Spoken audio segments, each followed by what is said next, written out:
ये नीलकंठ पक्षी थी। 8 ज्ञानवर्धक बातें हैं जो व्यक्ति मन लगाकर के सुन ले। नीलकंठ पक्षी कभी भी गरीब नहीं रहता।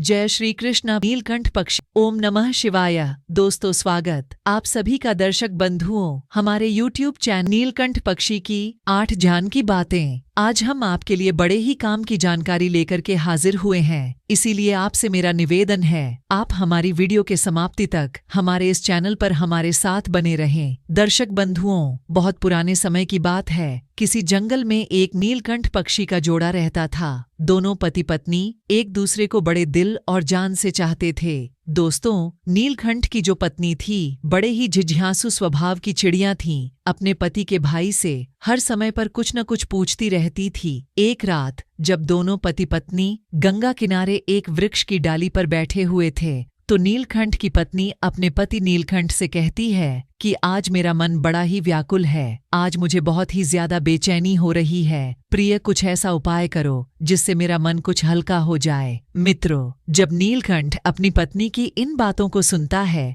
तो नीलकंठ अपनी पत्नी से कहता है कि हे प्रिय, ऐसा क्या कारण है जिससे तुम्हारा मन इतना ज्यादा व्याकुल है? आखिर मुझे ऐसा क्या करना होगा जिससे तुम्हारी व्याकुलता दूर हो जाए? यह सुनकर कि नीलकंठ की पत्नी कहती है कि है पिया, कोई एक ऐसी कहानी सुनाओ जिसे सुनकर कि मेरे मन के लिए कुछ न कुछ शांति जरूर ही मिल जाए। इस प्रकार से नीलकंठ अपनी पत्नी के लिए एक कहानी सुनाने लग जाता है और अपनी पत्नी से कहता है कि हे प्रिय, आज तुम्हें मैं एक अमीर और गरीब भाई की कहानी सुनाता हूँ। आज की कहानी सुनकर कि तुम्हें यह पता चल जाएगा कि एक भाई और बहन का रिश्ता कैसा होता है और एक बहन और भाई के लिए अपना रिश्ता कैसे निभाना चाहिए। और साथ ही साथ आज की इस कहानी से जानने के लिए मिलेगा आखिर मानस पर गरीबी क्यों आती है और किन कारणों से मनुष्य गरीब हो जाता है और गरीबी का कारण क्या होता है। आखिर ऐसे कौन से कम होते हैं जिनके करने से मनुष्य गरीबी के चुंगल में फंस जाता है। ऐसे ही कई एक सवालों के जवाब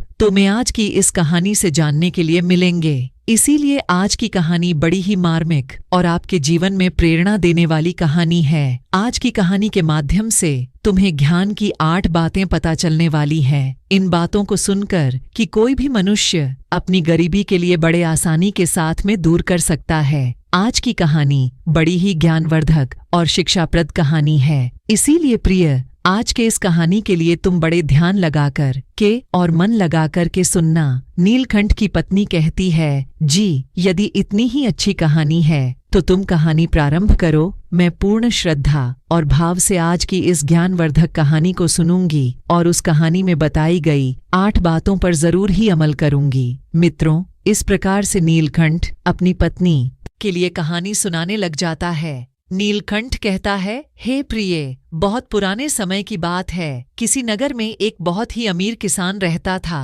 उस किसान के घर में 2 जुड़वा संतान जन्म लेती है। उन दोनों जुड़वा संतानों में एक पुत्र होता है और दूसरी संतान पुत्री होती है। किसान अपने पुत्र का नाम तो रोहित रख देता है और पुत्री का नाम माया रख देता है। इधर धीरे धीरे रोहित और माया बड़े होने लगते हैं। जब धीरे धीरे किसान की दोनों संतानें बड़ी हो जाती हैं, धीरे धीरे करके जब उनकी आयु एक दिन विवाह के योग्य हो जाती है तो किसान के लिए अपने बच्चों के विवाह की चिंता सताने लग जाती है। दिन वह किसान किसी कार्य से अपने पड़ोस के एक शहर में जाता है तो वहां पहुंचकर के एक व्यापारी का पुत्र उसे पसंद आ जाता है और उस व्यापारी के पुत्र के साथ में वह किसान अपनी पुत्री का विवाह कर देता है। इस प्रकार से माया अपने पिता के यहाँ से विदा होकर कि अपने ससुराल के लिए चली जाती है। इधर बेटी को विदा करने के बाद में वह किसान अपने पुत्र के विवाह के बारे में सोचने लगता है और सोचता है कि बेटी तो मेरी अपने घर द्वार की हो गई, अब मुझे अपने पुत्र का विवाह कर देना चाहिए। यदि मेरे पुत्र का विवाह हो गया तो मैं अपना बचा हुआ शेष जीवन अपने बहू बेटियों के साथ में रह करके आराम से विपरीत करूंगा। दर्शक बंधु, इतनी कहानी सुनाने के बाद में नीलकंठ अपनी पत्नी से कहता है कि हे प्रिय, ईश्वर की लीला जो है वो बड़ी ही निराली है। परमात्मा न जाने कब किसके लिए अमीर बना दी और कब किसके लिए गरीब बना दी, इसके बारे में और कोई नहीं जानता है। उस अमीर किसान के साथ भी कुछ ऐसा ही होता है। दर्शक बंधु, एक दिन वह किसान किसी भयानक बीमारी की चपेट में आ जाता है। जब इधर किसान का पुत्र अपने पिता की ऐसी हालत के लिए देखता है तो अपने पिता की ऐसी हालत को देख करके वह बेटा बहुत ही ज्यादा दुखी अर्थात हताश निराश हो जाता है और उसके बाद में अपने पिता का अच्छे से अच्छे डॉक्टर बाद हकीमों पर इलाज करवाता है और अपने पिता के लिए महंगी से महंगी दवाइयां लेकर के आता है। इस प्रकार से अपने पिता का इलाज कराते हुए वो किसान का पुत्र एकदम से कंगाल हो जाता है, लेकिन फिर भी पिता की हालत में किसी प्रकार का कोई भी सुधार नहीं होता है। जब कोई भी दवाई उस किसान की बीमारी में किसी प्रकार का कोई फायदा नहीं पहुंचाती है, तो एक दिन वह किसान अपने बेटा के लिए अपने पास बुलाता है और अपने बेटा रोहित को समझाते हुए कहता है कि हे पुत्र, जब भी कोई समस्या मनुष्य के सामर्थ्य से बाहर हो जाए, जब उसका मौके पर कोई भी निवारण नहीं मिल सकी, तो फिर ऐसे समय में उस समस्या के लिए ईश्वर के भरोसे छोड़ देना चाहिए। इसीलिए पुत्र, अब तुम मेरी चिंता छोड़ो और तुम अब अपने भविष्य के बारे में सोच। मेरा क्या है, आज नहीं तो कल मुझे तो संसार को छोड़ करके जाना ही है। इसलिए पुत्र, अब तुम मेरी चिंता करना छोड़ो और अपना विवाह करके अपने घर गृहस्थी के लिए तुम आगे बढ़ाओ। अपने पिता के मुख से इन बातों को सुनकर कि रोहित एकदम चुप हो जाता है। आखिर वो बेचारा कर भी क्या सकता था। उसके घर में जो भी जमा पूंजी थी वो तो उसके पिता के इलाज में पहले ही खर्च हो चुकी थी। फिर कहता है, हे पिताजी, जैसा आपके लिए उचित लगे वैसा करें। उसके बाद वह गरीब किसान अपने पुत्र की शादी एक गरीब घर की कन्या से करवा देता है और शादी के कुछ दिन बाद ही उस किसान की मृत्यु हो जाती है। इधर पिता की मृत्यु के बाद रोहित अपने पिता का पूरी रीति रिवाज से अंतिम संस्कार करता है। रोहित का घर द्वार और खेत खलियान तो पिता की बीमारी में पिता के इलाज में पहले ही बिक चुके थे और जो कुछ भी जमा पूंजी बच जाती है वह पिता के अंतिम संस्कार में समाप्त हो जाती है। इस प्रकार से रोहित एकदम दीनहीन और बहुत ज्यादा गरीब हो जाता है। प्रिय मित्रों, जब रोहित एक दिन बिल्कुल ही कंगाल हो जाता है तो वह गांव के बाहर अपनी पत्नी के साथ एक झोपड़ी को बनाकर के रहने लग जाता है और दूसरों के खेतों में मेहनत मजदूरी करके अपने बीवी और बच्चों का पेट पालने लग जाता है। उधर रोहित की बहन माया, जिसका विवाह एक धनी व्यापारी के घर में हुआ था, उसे जब अपने भाई की स्थिति के बारे में पता चलता है तो वह अमीर बहन अपने गरीब भाई से घृणा करने लग जाती है। मन में सोचने लगती है कि मेरा भाई अब तो बिल्कुल ही कंगाल हो चुका है, उसका घर द्वार गया है और अब उसके पास में एक फूटी कौड़ी भी नहीं बची है। यदि ऐसी हालत में वो मेरी ससुराल आता है तो उसे देख के मेरी देवरानी और जेठानी मेरा बड़ा ही अपमान करेंगी और मेरा मजाक उड़ाएंगे कि तेरे पीहर वाले तो बिल्कुल ही कंगाल है। ऐसे तो मेरी बहुत ही ज्यादा बदनामी होगी। इस कारण से माया अपने सगे भाई से रिश्ता तोड़ देती है ना, तो माया अपने भाई के लिए अपने ससुराल बुलाती है और न ही कभी अपने भाई के घर पर जाती है। माया के भाई इधर रोहित को भी अच्छी तरीका से पता होता है कि मेरी बहन मुझसे नफरत क्यों करती है, इसलिए रोहित भी अपनी बहन की ससुराल कभी भी नहीं जाता है। इस तरीका से माया तो बड़े ऐशो आराम के साथ में अपनी ससुराल में अपनी जिंदगी गुजार दी है। इधर रोहित मेहनत मजदूरी करके अपने पत्नी के साथ रह के किसी तरीका से अपने दिनों के लिए काटने लगता है। इधर नीलकंठ अपनी पत्नी के लिए आगे कहानी सुनाते हुए कहने लगता है कि हे प्रिय, जब कुछ साल ऐसे ही गुजर जाते हैं, कुछ साल गुजरने के बाद में एक रोहित की बहन माया के लड़के की शादी तय हो जाती है, लेकिन रोहित की बहन माया अपने भाई के लिए किसी प्रकार का कोई निमंत्रण नहीं देती है। दर्शक बंद हो, जब इस बात का पता रोहित के लिए चलता है उसके भांजे की शादी होने वाली है, तो इस बात को सुनकर के रोहित बहुत ज्यादा प्रसन्न हो जाता है और इस बात की खबर जाकर के अपनी पत्नी सुशीला के लिए बताता है कि मेरी बहन की लड़कियों की शादी है और हम सभी के लिए माया के ससुराल चलना होगा। जब रोहित की पत्नी के लिए इस बात की जानकारी होती है कि ननद के बेटे की शादी है, तो वह भी इस बात को सुनकर के खुश हो जाती है और सोचने लगती है, चलो इसी बहाने ही सही, कम से कम मैं अपनी ननद से तो जाकर के मिलूंगी। पर सुशीला अपने पति से कहती है कि प्रिया जी, यह तो बहुत ही अच्छी बात है कि हमारे भांजे की शादी है, मैं तुम्हारे साथ में जरूर भी चलूंगी, लेकिन पहले मुझे बताओ, क्या हमारी ननद रानी में हमारे लिए निमंत्रण भेजा है? अपने पत्नी के मुख से इन बातों को सुनकर कि रोहित बिल्कुल चुप हो जाता है। फिर रोहित अपनी पत्नी से कहता है कि हे प्रिय, न्योता तो नहीं आया है। मुझे भी यह खबर किसी दूसरे के मुंह से पता चली है कि हमारे भांजे की शादी है, लेकिन क्या फर्क पड़ता है तो हमारे बहन के ही बेटा। सीना अपने पति से कहती है, ये पियाजियो बूबा तो आपकी सही है कि आपके भांजे की शादी है, लेकिन बिना निमंत्रण की ननद के ससुराल जाना मुझे यह सब उचित नहीं लगता है और आपके लिए भी वहां नहीं जाना चाहिए।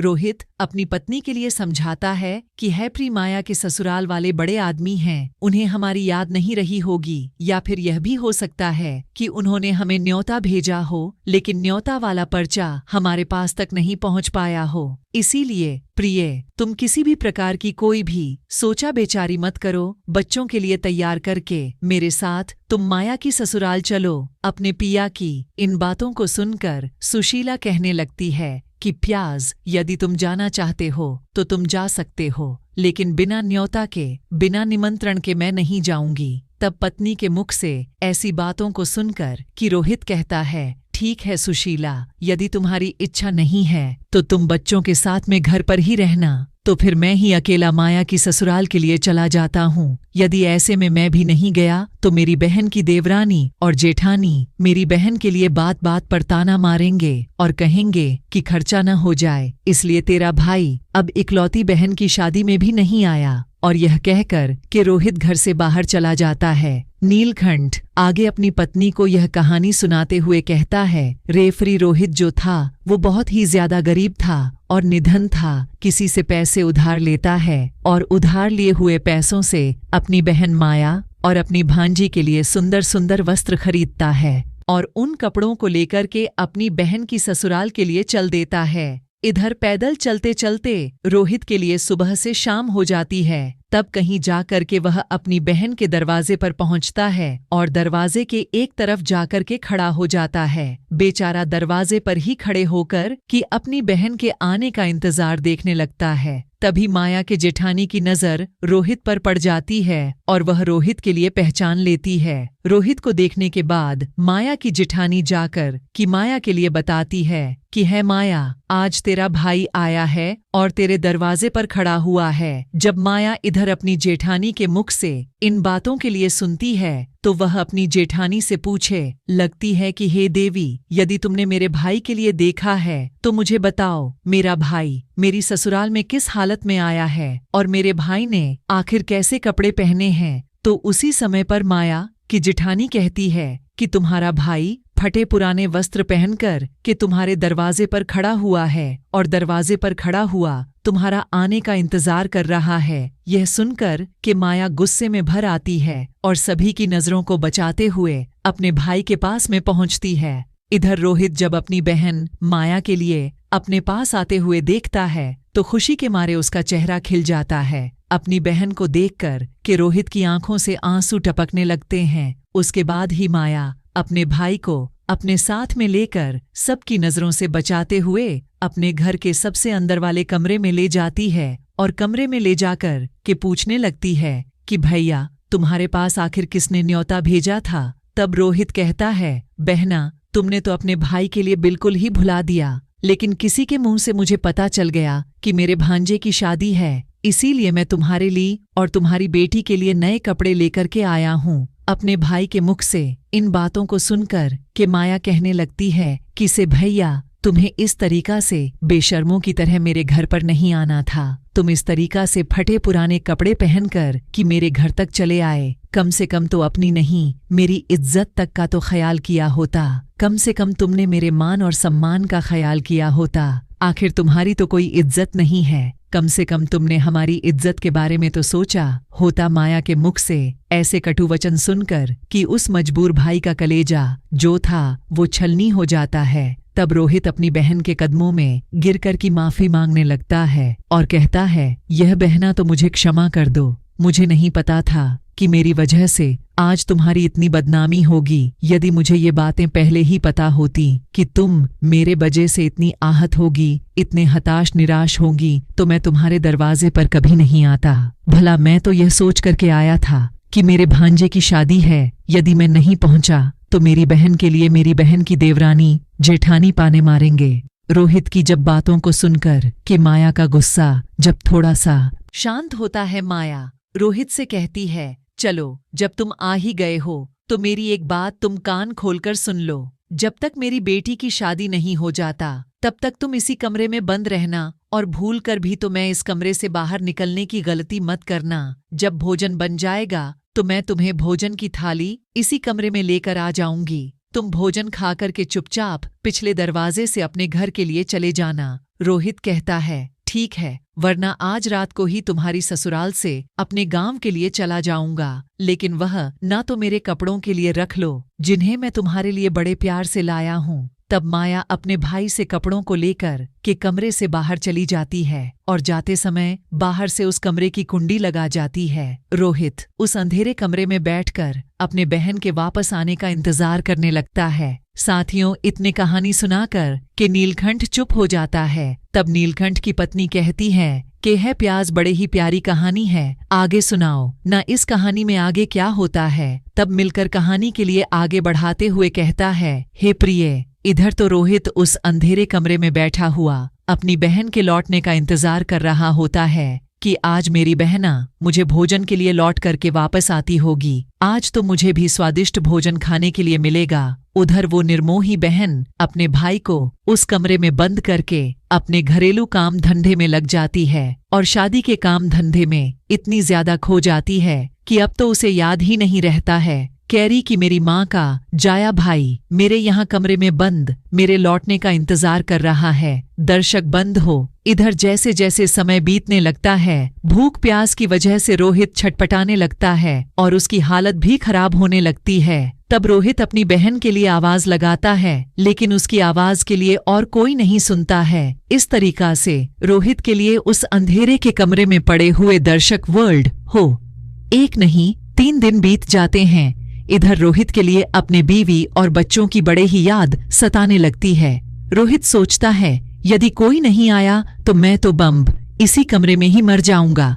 यदि मैं मर गया तो मेरे बीवी और बच्चों का भला क्या होगा? मेरे न होने पर कैसे मेरी बीवी बच्चों का पालन पोषण होगा? दरअसल रोहित इधर यह सोचते सोचते बेहोश होने लगता है। तभी किसी काम की वजह से माया की जेठानी कमरे के पास से गुजरती है। जब रोहित के कानों में माया की जेठानी की पायल की आवाज सुनाई देती है, रोहित अपनी पूरी ताकत लगाकर कि उस कमरे के दरवाजे के लिए पीटने लगता है। जब माया को दिखाने के कानों में उस दरवाजा खटखटाने की आवाज पहुंचती है तो वह दरवाजे के लिए खोल करके देखती है और रोहित से पूछने लगती है कि है भाई, तुम इस कमरे में किसने बंद किया था? रोहित इस बात का कोई भी जवाब नहीं देता है। जब माया की जेठानी दोबारा रोहित से पूछती है तो रोहित ये बात को छुपा लेता है कि मेरी बहन माया ने ही मुझे इस कमरे में बंद किया था। उसकी जगह पर झूठ मूठ का कह देता है और कहता है, मैं इस कमरे में आराम कर रहा था, तभी किसी ने गलती से बाहर से दरवाजे की कुंडी लगा दी और मैं इस कमरे में बंद होकर के अकेला छटपटा रहा था। बहन,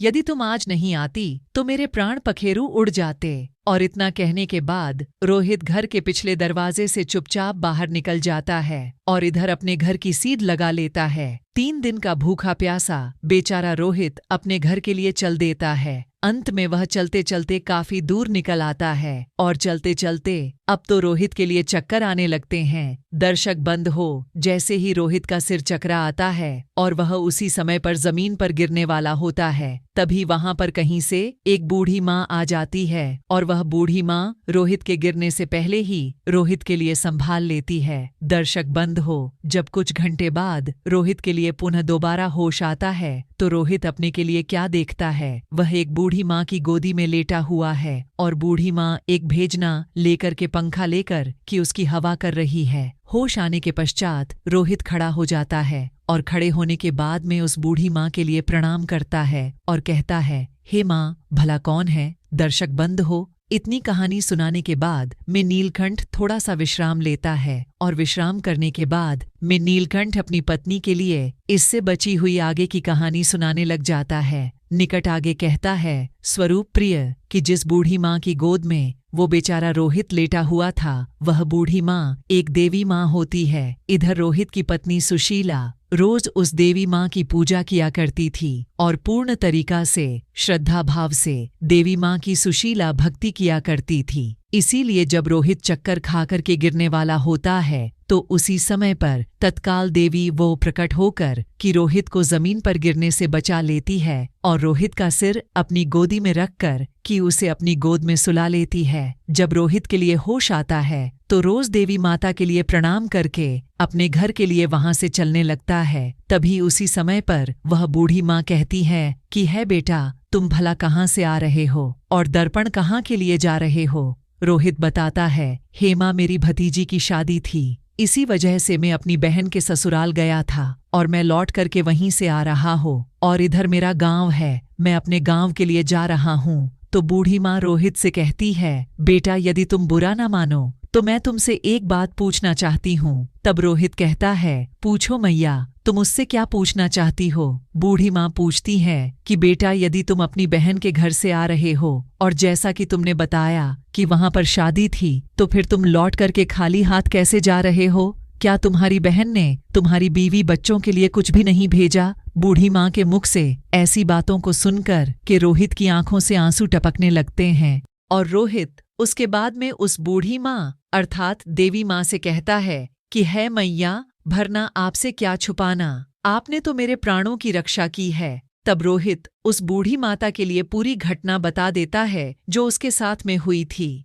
इस प्रकार से रोहित के मुंह से पूरी घटना को सुनने के बाद में वह बूढ़ी माता कहती है, हे पुत्र, तुम किसी भी प्रकार की कोई चिंता मत करो, जो हुआ उसे को भूल जाओ, उसे जाने दो। यहाँ से कुछ दूरी पर मेरा एक बगीचा है, उस बगीचे में अनेकों प्रकार की भांति भांति के फल लगे हुए हैं। तुम उस बगीचे में चलकर के बेटा अपना पेट भर लो, क्योंकि वे था तुमने 3 दिनों से कुछ भी नहीं खाया है। और जब तुम्हारा पेट भर जाए तो कुछ फल तुम अपनी बीवी और बच्चों के लिए भी तोड़ लेना। और जब तुम्हारी बीवी बच्चे जब भी तुमसे पूछे कि तुम अपनी बहन की ससुराल से भला क्या लेकर के आए हो, तो तुम कह देना, मेरी बहन ने तुम्हारे लिए यह फल भेजे हैं। ऐसा करने से बेटा तुम अपने बीवी बच्चों के सामने शर्मिंदा होने से भी बच जाओगे और इससे तुम्हारा मान सम्मान, मान प्रतिष्ठा भी बची रहेगी। रोहित इस प्रकार से जब बूढ़ी माँ की इन बातों के लिए सुनता है, रूढ़िवादी बात मानकर कि रोहित बूढ़ी माँ के बगीचे में पहुंच जाता है, क्योंकि बंद हो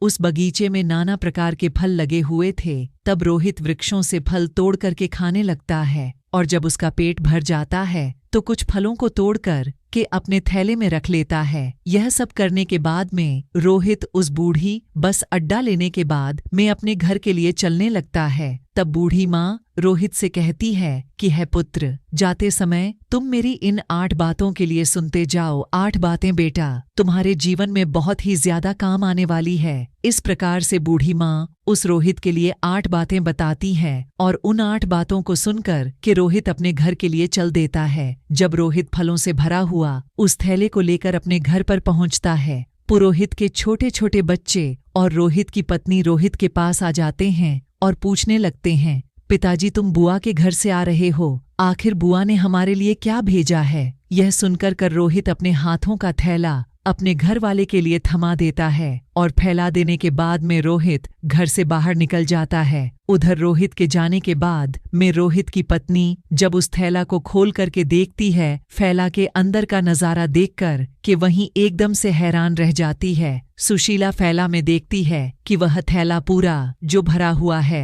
वह सोने चांदी के फलों से भरा हुआ है। जब रोहित की पत्नी अनार के लिए फोड़ती है तो अनार के फलों से वीर्य निकलने लगते हैं। जब आप के लिए काटती है तो आम की गुठलियों की जगह सोने की गुठली निकलने लगती है। यह देख करके रोहित की पत्नी बहुत ही ज्यादा खुश हो जाती है और दौड़ के अपने पति के पास में पहुंचती है और अपने पति के पास पहुंचकर के अपने पति से कहती है कि तुम तो शादी में गए थे और आखिर तुम लेकर के क्या हो? रोहित अपनी पत्नी की इन बातों को सुनकर के सोचने लगता है कि मेरे घर वाले के लिए शायद फल पसंद नहीं आए हैं, इसीलिए मेरी पत्नी आज मुझसे ऐसी बातें पूछ रही हैं। मुझे तो अपने बच्चों के लिए लड्डू प्रेरणा लेकर के आना चाहिए था। हम रोहित अपने घर वाले से कहता है कि है प्रिय बहना ने जो कुछ भी भेजा है वो मैंने लाकर के तुम्हें दे दिया। अब जो कुछ भी थैले में है उसके लिए ही बच्चों के लिए बराबर बांट करके दे दूं कि पहले तो तुम अपने घर पर तो चलो और घर पर चल करके देखो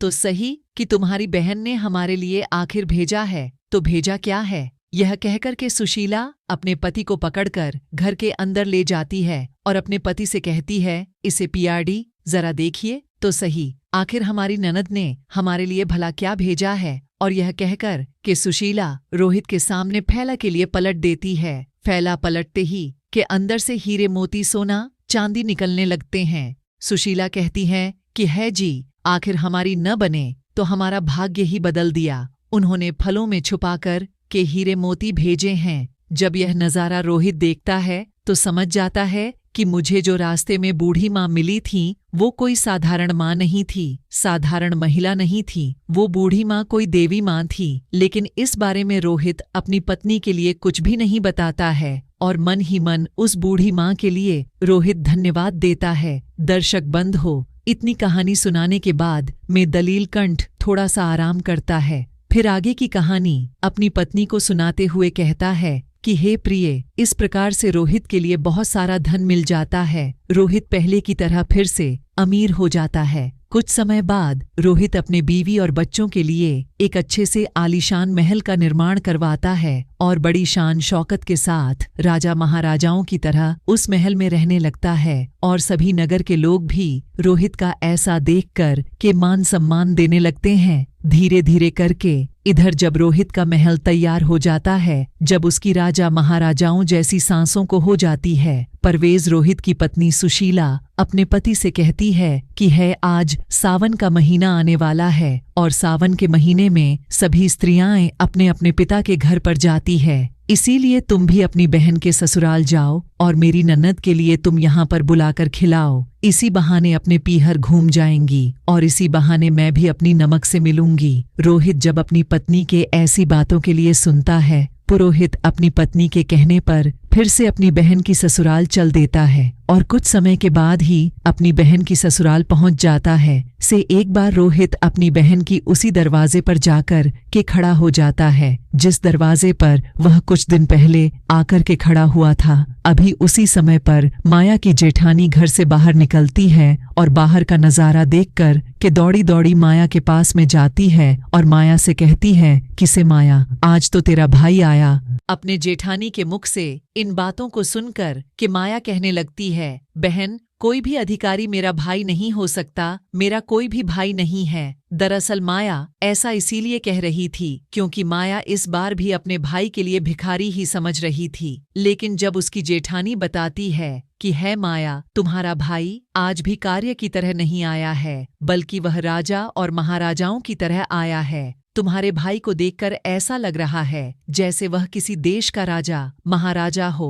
तुम्हारे भाई के आगे पीछे चार सैनिक लगे हुए हैं। तुम्हारे दरवाजे पर रख गाड़ी खड़ी हुई है। भला एक बार जाकर के तुम देखो तो सही। माया जो अपनी जेठानी के मुख से इन बातों के लिए सुनती है उसे अपनी जेठानी की बातों पर किसी भी प्रकार का कोई यकीन नहीं होता है और सच्चाई जानने के लिए अपने भाई के लिए दुक्का के देखने लगती है। जैसे ही माया ने अपने भाई के उस रूप के लिए निहारा तो अपने भाई के ठाट बाट को देखकर कि माया एकदम से चकित रह जाती है और सोचने लगती है, विचार करने लगती है कि कल तक तो मेरा भाई बिल्कुल ही भिखारी था, पहनने के लिए सही तरीका, सिर के पास में बस्तर भी नहीं थे। फिर अचानक एकदम से अखरोट का भाग्य कैसे बदल गया। उसके बाद में रोहित की बहन माया आरती का थाल सजाती है और अपने भाई की आरती उतार नहीं लगती है और उसके बाद में माया अपने भाई के लिए बड़े आदर पूर्वक अपने घर में ले जाती है और अपने भाई से कहती है, रे भैया, मुझे क्षमा कर दीजिए, मेरी वजह से तुम्हें बहुत ही ज्यादा स्पष्ट अर्थात परेशानी उठानी पड़ी है। अपने बहन के मुख से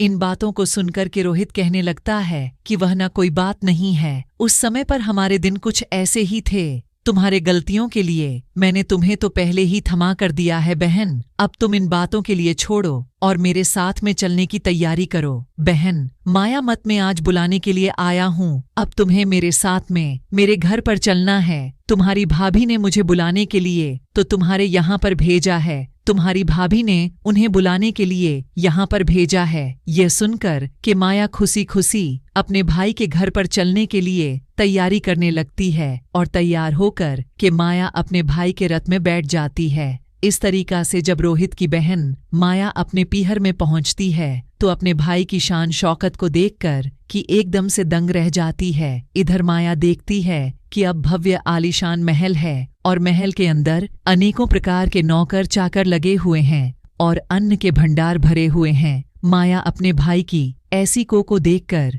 कि रोहित की बहन माया थी, वो एकदम से हैरान रह जाती है। और अगर रोहित के घर वाले भी माया अपनी ननद की खूब ज्यादा सेवा करती है और स्वागत करती है, 7 दिनों से अपनी पलकों पर बिठाकर रखती है। रोहित की घरवाली सुशीला के लिए लगता था कि यह सब साल शौकत हमारी जो आज है वह हमारी नमक की वजह से ही है। अपनी ननद के मदद के कारण ही हम इस मुकाम पर आज पहुंचे हैं, क्योंकि मित्रों ने कभी भी अपनी पत्नी के लिए अपने आगे बढ़ने की सच्चाई ही नहीं बताई थी कि बल्कि यह सब माया की वजह से नहीं, मोदी देवी माँ के आशीर्वाद से, बल्कि यह सभा में मिला है। क्योंकि मित्रों रोहित की पत्नी सुशीला क्योंकि 10 को रोहित की पत्नी सुशीला इस बात से अवगत नहीं थी, वो अनजान थी। यह सोचकर के सुशीला अपनी ननद की खूब ज्यादा सेवा करती है और अपनी ननद का खूब ख्याल रखती है। उस दिन बीतने के बाद जब रोहित की बहन माया का ससुराल जाने का समय निश्चित हो जाता है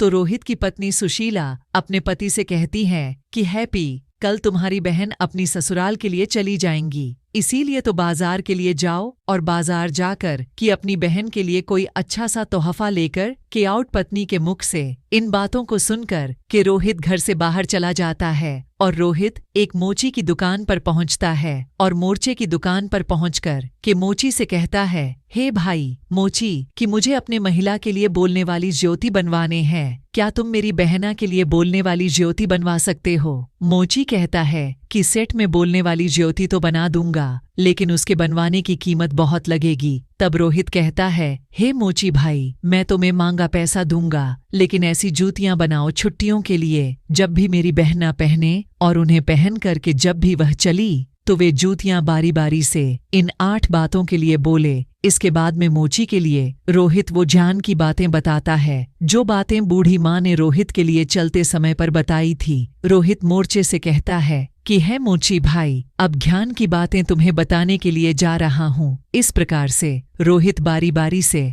को 8 ज्ञान की बातें बताने लगता है। रोहित पहली बात बताता है कि बात ज्ञान की है, कहीं मानव तू मत भूल होती है, अज्ञानता निर्धनता का मोल। दूसरी बात, समय भरोसे बैठ पा रहे तो सदैव गरीब, बिना काम के बदले नहीं, उसका कभी नसीब आलस कर रहे, सदा जो परिवर्तनहीन वहीं क्रम पर करें, कहे स्वयं को दीन। चौथी बार, नहीं गरीबी से बड़ा हर कोई, अब दूसरा हासिल करके ज्ञान नहीं करो दूर, अब आप 2 समय को 2 नहीं बनो, मजबूर कम साधना में जो तो करो गरीबी दूर। छठी बार, कर्म कभी कर नहीं को से सदा नरसिंह भाग्य, भरोसे बैठता वह मानव रहे, गरीब साथ में वात, अज्ञानी पर ही सदा करें, गरीबी बार बिजाई होता, युद्ध में ध्यान सदा हथियार में। और सबसे आखिरी बात बताते हुए रोहित कहने लगा कि है मोची भाई, मेरी बहन जब आत्मा कदम रखा तो वे जूतियां बस यही बात बोले कि पैसों के बाजार में बदल गई, तहजीब धन दौलत से जुड़े रहे, रिश्ते हुए गरीब। इधर रोहित से कहता है कि है मोची भाई, ऐसी 8 बातें बोलने वाली मुझे जूतियां बनवाने हैं, तुम ऐसे 8 बातें बोलने वाली जूतियां मेरी बहन के लिए आज बनाकर दो। जब यह 8 बातें वह जूतियां बोलेंगे और जब मेरी बहन इन 8 बातों के लिए सुनेगी तो उसे अपनी गलती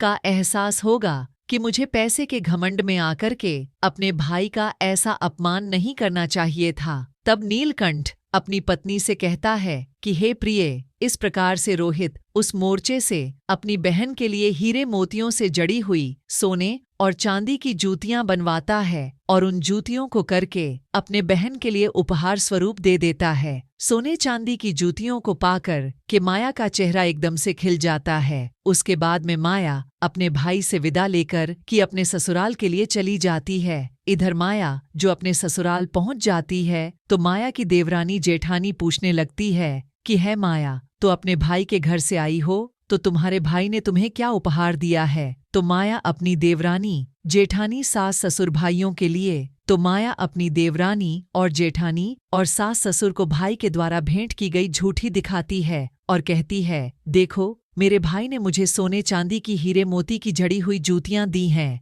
तब माया उन युवतियों के लिए पहनकर अपनी देवरानी और जेठानी के लिए दिखाने लगती है। जैसे ही माया उन जूतियों के लिए पहल करके चलती है तो जूतियां कहने लगती हैं कि पैसों के बाजार में बदल गई तहजीब, धन दौलत से जुड़ रहे रिश्ते हुए गरीब जमाया इस बात के लिए सुनती है तो उसका असर शर्म की वजह से नीचे झुक जाता है और अपने भाई को याद करके मैं एकदम से रोने लगती है। जब देवरानी जेठानी पूछती है कि माया आखिर क्या हुआ, तुम अचानक सिक्योर होने लगी, तो माया अपनी देवरानी और जेठानी के लिए सारी बातें बताती है कि है बहन, मैंने पैसों के घमंड में आकर कि अपने भाई से आखिर मैंने कितना भला बुरा कहा। मैंने अपने भाई के लिए एक गिलास पानी भी नहीं दिया और देखो मेरे भाई ने मुझे कितनी कीमती जूतियां बनवाकर की दी है। अब तो मुझे अपने आप से घृणा होने लगी है, मैं तो जीना नहीं चाहती। तभी माया की जेठानी देवरानी समझाने लगती है कि है माया, जो भी कुछ हुआ उसे भूल जाओ, जाने दो। अब आगे से याद रखना, कभी किसी के साथ में ऐसा बर्ताव मत करना, क्योंकि जो व्यक्ति धन दौलत का घमंड करता है उससे माता लक्ष्मी हमेशा के लिए दूर चली जाती है। इसीलिए मेरी बातें तुम सदा भी याद रखना।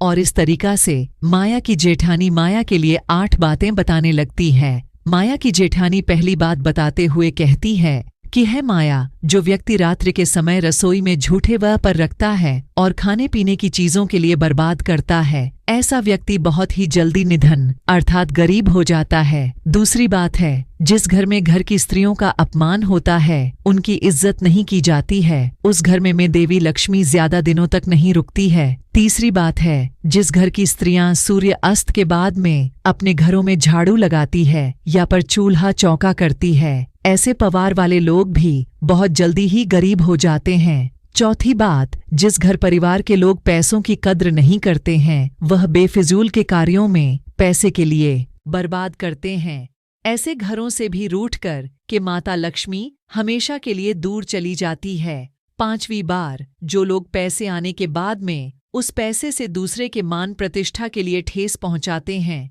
या फिर अपने धन के बलबूते पर दूसरे लोगों के लिए परेशान करते हैं, ऐसे लोगों के घरों से भी माता लक्ष्मी बहुत ही जल्दी विदा ले लेती है। छठी बार, जिस घर के लोग अपने कर्तव्यों का पालन नहीं करते हैं, जो नियमित नहीं रहते हैं अर्थात अपने कार्य के लिए कल पर टालते रहते हैं, लोगों के घरों से भी माता लक्ष्मी रूठ करके दूर चली जाती है। सातवीं बार, जिस घर परिवार के लोग अपने से बड़े लोगों की इज्जत नहीं करते हैं, अपने से बड्ढों का कहना नहीं मानते हैं या फिर अपने से बड़ों से कटु वचन कहते हैं, ऐसे लोगों के लिए भी गरीबी का सामना करना पड़ता है, उन्हें गरीबी देखनी पड़ती है। आठवीं और अंतिम बात, जिस घर परिवार के लोग अपने मेहमानों का सम्मान नहीं करते हैं, अपने मेहमान का आदर भाव सेवा सत्कार नहीं करते हैं या फिर अपने दरवाजे से किसी भी कार्य के लिए खाली हाथ लौट आते हैं, तो ऐसे लोगों से भी माता लक्ष्मी नाराज होकर के दूर चली जाती है।